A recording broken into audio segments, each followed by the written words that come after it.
धन्यवाद सभापति महोदय। हम ही को कातिल कहेगी दुनिया, हमारा ही कत्लेआम होगा। हम ही कुएं खोदते फिरेंगे, हम ही पे पानी हराम होगा।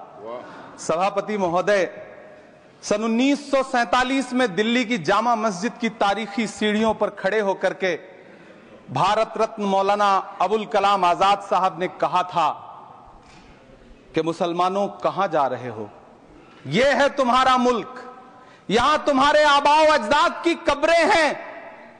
उस वक्त मौलाना आजाद की ये सदाएं सुन करके लोगों ने अपने सरों की गठरियां उतार करके रख दी थी। आज उसी दिल्ली में मौजूद देश की संसद में एक बिल आया है जो हमसे उसी जामा मस्जिद की सीढ़ियों के सबूत मांगेगा, जो उन्हीं सीढ़ियों के पास अपनी कब्र में सोए हुए मौलाना आजाद को फिर से कब्र से सदा देनी पड़ेगी कि ये जो कब्र है वो मेरी कब्र है, ये किसी सरकार की जागीर नहीं है। सभापति महोदय, मैं जहां खड़ा हूं इसी संसद भवन के सामने सड़क के उस पार अपनी कब्र में सोए हुए भारत के पूर्व राष्ट्रपति फखरुद्दीन अली अहमद की कब्र है। शायद अब उस कब्र से भी सदाएं आए कि ये कब्र मेरी कब्र है, ये सरकार की जागीर नहीं है। सभापति महोदय, मैं वक्फ कानूनों में किए जा रहे संविधान विरोधी बदलावों के खिलाफ बोलने के लिए खड़ा हुआ हूं। संविधान का आर्टिकल 14 हो, 29 हो, 30 हो, चीख चीख कर कहता है कि देश में सब बराबर के हकदार हैं। आर्टिकल 26 कहता है कि सबको अपने अपने मजहबी कामों के लिए मंदिर, मस्जिद, गिरजाघर, गुरुद्वारों का निर्माण करने का हक है और उसका रखरखाव का भी हक है। लेकिन डॉक्टर बाबा साहब अंबेडकर के संविधान को हर दिन कुचलने वाली ये सरकार देश के मुसलमानों से नफरत में इतनी अंधी हो गई है कि खुलेआम देश की संसद में देश सरकार के माइनॉरिटी मिनिस्टर साहब और होम मिनिस्टर साहब झूठ बोलते हैं और देश को गुमराह करते हैं। झूठ शब्द असत्य बोलते हैं। सरकार ने इस बिल का नाम उम्मीद रखा है। मंत्री जी कल से इसे देश के मुसलमानों के लिए नई उम्मीद बता रहे हैं। नहीं मंत्री जी, न तो ये बिल मुसलमानों के लिए नई उम्मीद है और न ही उम्मीद की नई किरण। सभापति महोदय, भाजपा ने पूरे देश में वक्फ के नाम पर कई सारे झूठ फैलाए हैं। आइए आज उनकी सच्चाई पर बात करते हैं। वक्फ ट्रिब्यूनल को ऐसे बताया जाता है जैसे वक्फ ट्रिब्यूनल कोई मजहबी खाप पंचायत हो। सभापति महोदय, जबकि सच्चाई यह है कि वक्फ ट्रिब्यूनल भी तो सरकारी न्यायिक विभाग है जिसमें सरकार द्वारा नियुक्त जज होते हैं, जिसमें प्रशासनिक अधिकारी होते हैं, कहीं ऊपर से थोड़ी आ गए। सभापति महोदय, देश के गृह मंत्री जी ने इसी सदन में कहा कि वक्फ ट्रिब्यूनल के फैसले के खिलाफ कोई कोर्ट नहीं जा सकता, जबकि सच यह है कि वक्फ एक्ट 1995 की धारा 83(9) के तहत हाई कोर्ट वक्फ ट्रिब्यूनल के फैसले की न सिर्फ समीक्षा कर सकता है बल्कि उसे बदल भी सकता है। सच तो यह है कि वक्फ बोर्ड खुद अपनी जमीनों के लिए कई सारी कोर्ट में मुकदमे लड़ रहा है। सभापति महोदय, दिल्ली की जिन 123 संपत्तियों को लेकर कल माइनॉरिटी मिनिस्टर, होम मिनिस्टर साहब और अभी आदरणीय नेता सदन बात कर रहे थे, आइए उनकी सच्चाइयों पे भी बात करते हैं। 1911 में जब अंग्रेजी हुकूमत ने कोलकाता के बजाय दिल्ली को राजधानी बनाने का फैसला किया तो रायसीना हिल्स के चारों तरफ जो मुसलमानों की ढेर सारी जमीनें थी उनको एक्वायर किया गया और लुटियन को इसकी तामीर की जिम्मेदारी सौंपी गई। सेंट्रल विस्टा की तरह लुटियन जोन का मेगा प्लान तैयार हुआ, लेकिन उस वक्त के मुसलमानों ने उस वक्त की अंग्रेजी हुकूमत से अपनी इबादत गाहों को बचाने के लिए लड़ाई लड़ी। मामला ब्रिटिश गवर्नमेंट तक पहुंचा। तब यह तय हुआ कि वो जो धार्मिक स्थल हैं उन्हें जस का तस रहने दिया जाएगा। इंडिया गेट के बगल वाली मस्जिद हो, जाप्तागंज, सुनहरी बाग मस्जिद हो, पार्लियामेंट रोड वाली मस्जिद हो, ऐसी 123 संपत्तियों के मैनेजमेंट के लिए 1913 में मुसलमान वक्फ वैलिडेशन एक्ट बना और उसके बाद एक नया शहर बसाया गया जिसे लुटियंस जोन का नाम दिया गया। फिर 1943-45 के बीच एक और समझौता हुआ। आजादी से पहले उसके तहत काफी सारी वक्फ जायदादों को सुन्नी मजलिस औकाफ बनाकर उसके अंडर किया गया ताकि उसकी देखरेख की जा सके। गृह मंत्री जी 2 दिन से सदन में जो बात कह रहे हैं वो दरअसल 123 संपत्तियां उसी सुन्नी मजलिस औकाफ के तहत आती। सभापति महोदय, आजाद भारत आजाद हुआ। आजादी के बाद भारत में 1954 में वक्फ एक्ट लागू हुआ, जिसकी धारा 9 के तहत 1964 में केंद्रीय वक्फ काउंसिल का गठन हुआ। दिल्ली की वही 123 प्रॉपर्टीज को 1970 में सर्वे गजट करके गजट नोटिफाई किया गया। इसके निपटारे के लिए पूर्व प्रधानमंत्री इंदिरा जी के द्वारा 1974 में एक बर्नी कमेटी बनाई गई। बर्नी कमेटी ने 1976 में इन 123 संपत्तियों को दिल्ली वक्फ बोर्ड की संपत्ति होने की रिपोर्ट सौंपी। उस रिपोर्ट के आधार पर 1984 में कांग्रेस सरकार ने उन 123 प्रॉपर्टीज को दिल्ली वक्फ बोर्ड को सौंपने का फैसला किया, जिसके खिलाफ विश्व हिंदू परिषद कोर्ट गई। मामला 2011 तक पेंडिंग रहा। फिर 2011 में कोर्ट ने सरकार को आदेशित किया कि इसका निपटारा करो। तब 2013 में तत्कालीन यूपीए सरकार ने दिल्ली की उन्हीं 123 जायदादों को बर्नी कमेटी की सिफारिशों के मुताबिक वक्फ बोर्ड के हवाले किया। यही वो प्रॉपर्टीज हैं जिनके नाम से गृह मंत्री जी कल से कांग्रेस को कोस रहे हैं। फिर आई 2014 में भाजपा की सरकार, जो तब से इन जमीनों को हड़पने की साजिश कर रही है।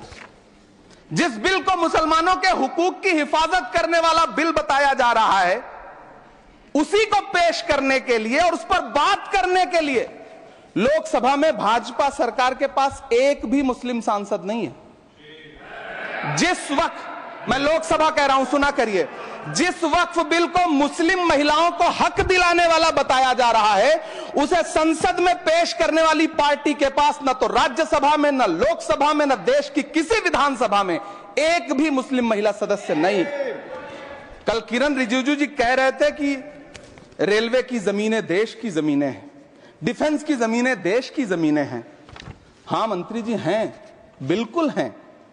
ये जो वक्फ की जमीनें हैं, ये हमारे पुरखों ने धार्मिक कामों के लिए डोनेट किया है, तो हम भी तो इसी देश के नागरिक हैं, हम भी तो इसी देश के बेटे हैं, तो वक्फ की जमीनें भी तो इसी देश की जमीनें हैं। उनको पराया क्यों बोलते हैं आप?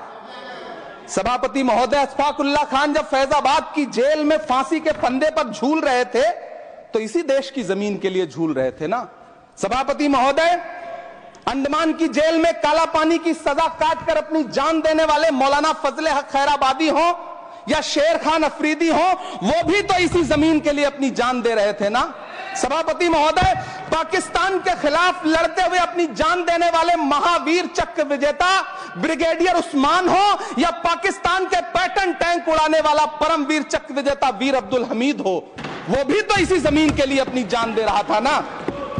और मंत्री जी, मैं इस सदन में अलल ऐलान ये कहता हूं कि जब भी इस देश की जमीन को लहू की जरूरत होगी, आपसे 2 कदम आगे इमरान खड़ा मिलेगा। ये मैं आपसे यकीन दिलाते हुए कह रहा हूं। सभापति महोदय, मैं सरकार से कहना चाहता हूं, हमसे हमारी इबादत गाहें तो मत छीनिए ना, हमारे घरों पे बुलडोजर तो मत चलाइए ना, हमारी कब्रों में तो हमें सुकून से सोने दीजिए ना।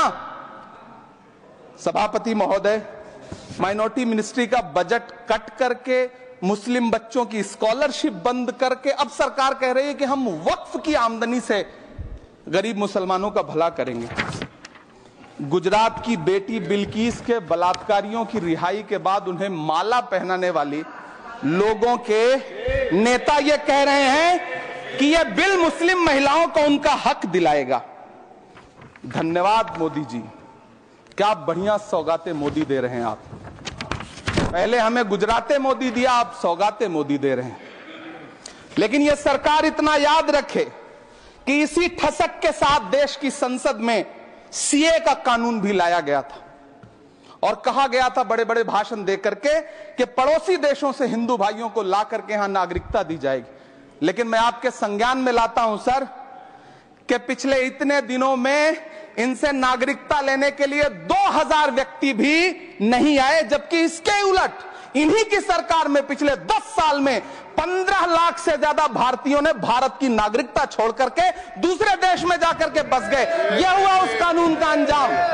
सभापति महोदय, इसी तरह की जिद के साथ किसानों के खिलाफ भी कानून लाए गए थे।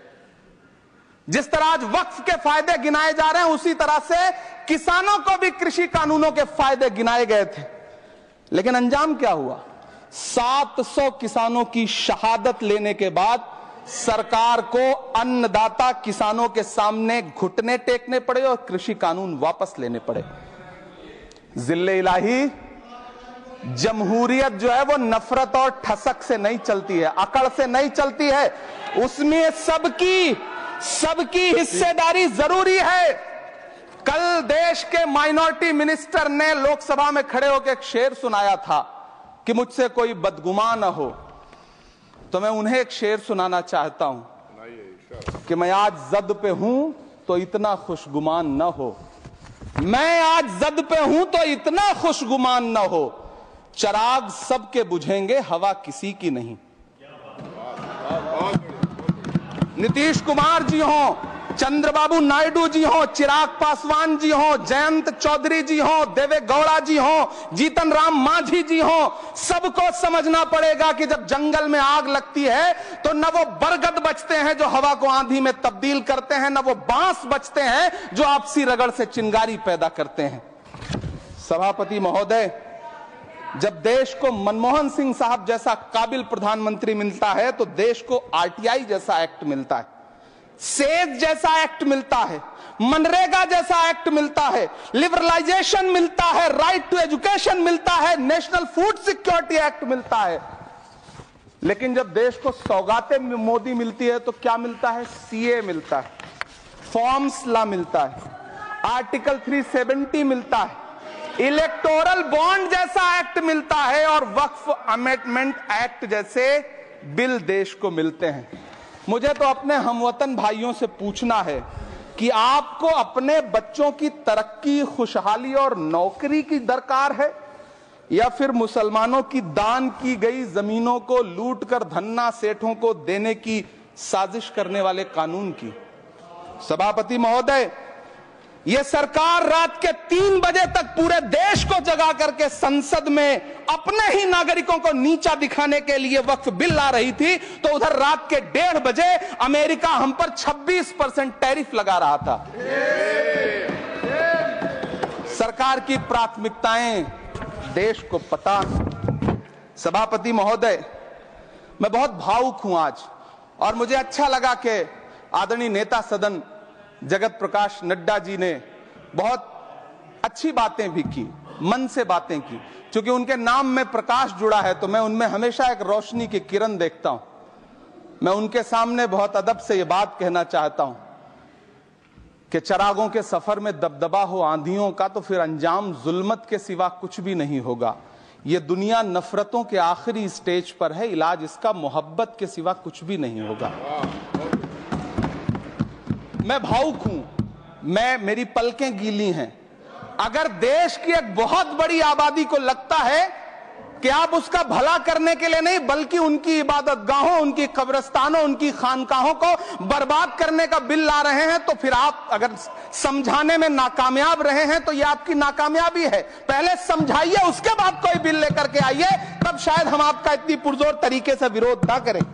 लेकिन सभापति महोदय, मैं अंत में सिर्फ इतना कहना चाहता हूं कि इस बिल में जो भी पॉइंट्स दिए गए हैं, बॉम्सी पोर्टल देख लीजिए, सरकार का झूठ आपको पकड़ में आ जाएगा। हम डरे नहीं हैं, हम सिर्फ सरकार से अपील कर रहे हैं कि हमें अपना समझिए। हम आपके अपने हैं, इस देश के नागरिक हैं और आप ताकत में हैं। संख्या बल के आधार पर बिल हो सकता है आप पास करा ले, लेकिन आपको यह बात समझनी पड़ेगी कि हम तो वो तारीख हैं, जहनों में रहना है जिसे, कागजी पुर्जे नहीं जो फाड़ डाले जाएंगे। जिस जमीन पर मैं खड़ा हूं ये मेरी पहचान है। आप आंधी हैं तो क्या मुझको उड़ा ले जाएंगे? आपको यह बात समझनी पड़ेगी। आपको अगर इतना विपक्ष की तरफ से पहले जेपीसी में इतने सारे पॉइंट्स आए और उसके बाद कल से लोकसभा में और राज्यसभा में सुझाव आप सुनने को तैयार नहीं है, लोगों की शंका को दूर करने के बारे में आप बिल्कुल सोच नहीं रहे, बस आप कह रहे हैं यह बिल उम्मीद की नई किरण है। नहीं साहब, इसे भले किरण जी लेके आए हैं, लेकिन ये उम्मीद की नहीं बल्कि नाउम्मीदी की किरण है। और इस देश की एक बहुत बड़ी आबादी इस बात से खदशे में है, शक में है कि आप सीधे उनकी जमीनों को लूट करके धन्ना सेठों को बेचना चाहते हैं। मेरी अब भी आपसे अपील है कि इस बिल को वापस लीजिए। यह बिल कहीं से आपके अपने नागरिकों के लिए अच्छा नहीं है। यह बिल सिर्फ इस देश के मुसलमानों को नीचा दिखाने का और अपने एक ऐसे मतदाता वर्ग को खुश करने का बिल है जिनको इस बिल के पास हो जाने से कुछ मिलेगा भी नहीं। लेकिन आप एक नैरेटिव देना चाहते हैं, एक मैसेज देना चाहते हैं। मेरी आपसे अपील है कि कृपया ये जो सबका साथ सबका विकास का नारा है, इस नारे को रत्ती भर तो चरित्रार्थ कर दीजिए। बहुत बहुत धन्यवाद।